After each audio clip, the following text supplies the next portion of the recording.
Christmas shoppers could be facing weeks of chaos as 1,500 Woolworths employees walk out over a long-standing pay dispute. The union says workers are struggling to make ends meet as cost of living pressures increase.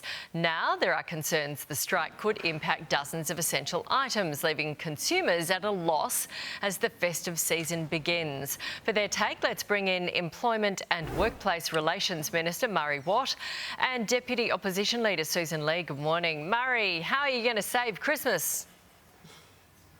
G'day, Nat. Well, obviously, there's a little while to go yet, and it's not unusual to have these kind of disputes when it comes to wage negotiations.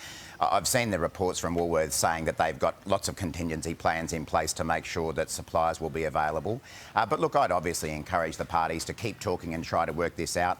It's in the interests of the workers at Woolworths to try to come to an agreement about their wages, and it's in the interests of Woolworths to make sure that their operations keep going, not to mention the rest of us who want to do our Christmas shopping at Woolworths or any other supermarket, of course.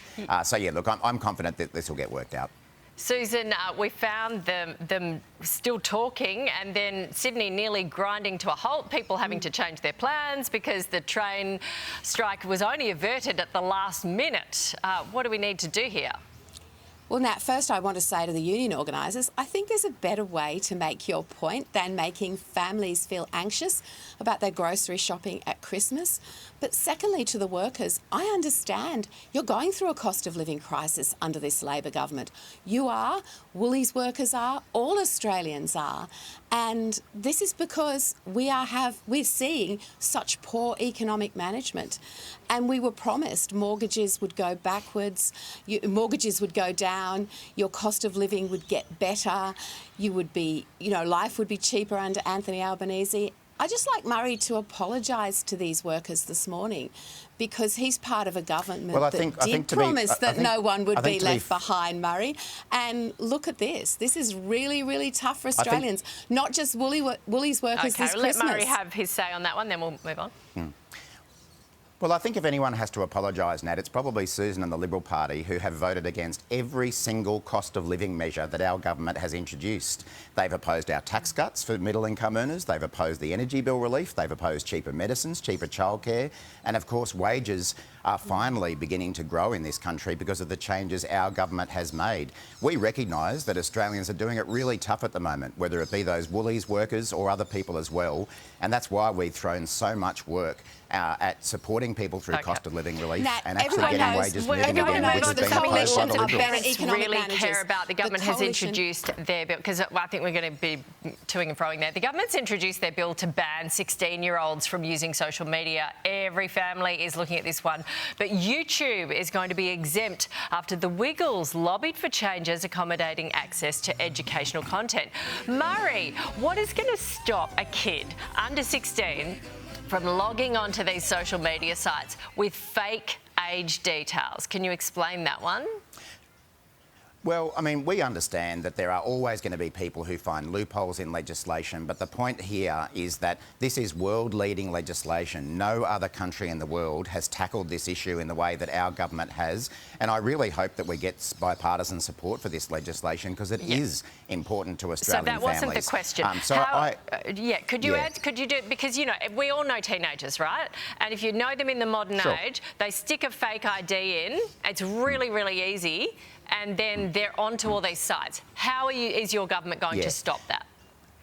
Well, as I say, we acknowledge that just as there are kids who buy alcohol underage, there are kids who buy cigarettes underage, there are going to be people who don't follow these laws. But the point is that the laws do actually put an obligation on the social media companies to take steps to prevent that kind of thing from happening. These big tech companies are very innovative. They have lots of very smart people working for them. I'm confident they can come up with ways to do that. And I think this is going to be really important next week, Nat, to make sure that we do see bipartisan support. This week, you probably saw that despite their long-term call for caps on international student numbers and reducing migration, Peter Dutton and the Liberals flipped their position because they were under pressure from lobbyists. I just want to make sure they don't do that again next week. It's politics. Susan, are you going to support the ban on the under-16s? And do you know how the social media companies are actually going to enforce this?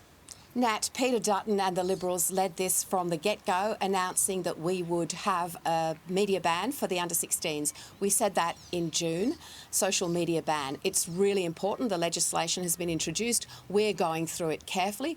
We expect the government to put the right measures in place to take the tough action. How do you reckon the big that you've companies are just going to said. enforce it, Susan? Well, they have to do what this legislation requires them to do, and there's an expectation of them to They step up. won't take beheadings off the net, though. Well, I hope that this Labor government talks tough with them in the same way that I know we would. Well, we just have to get this right. It's not good enough for everyone to say that we have to get it right. Yeah, Well, you reckon that... OK, so do you reckon they'll pay the penalties, Murray? Yeah. Absolutely. I just want it done. We're going a lot further. We're going a lot further than talking to the big tech companies. Yep. We're actually imposing penalties of up to $50 million with want enforcement powers to go after them if they do the wrong thing. And as I say, I want to make sure that Susan and her colleagues vote for this legislation. Just because they've been calling for it doesn't seem to mean that they back it in. They changed their position this week on overseas students. Let's hope they don't do it again this next week on social media. Well, they say they're looking at the legislation. Nah, Murray's a bit scratchy at the end of the week. He obviously hasn't listened to what the coalition has been saying. We want this to work. We'll go through the legislation really carefully. We expect it to happen urgently and swiftly, and we do this on behalf of parents and children. OK, then we've got to work out how it's going to work. OK, thank you very much.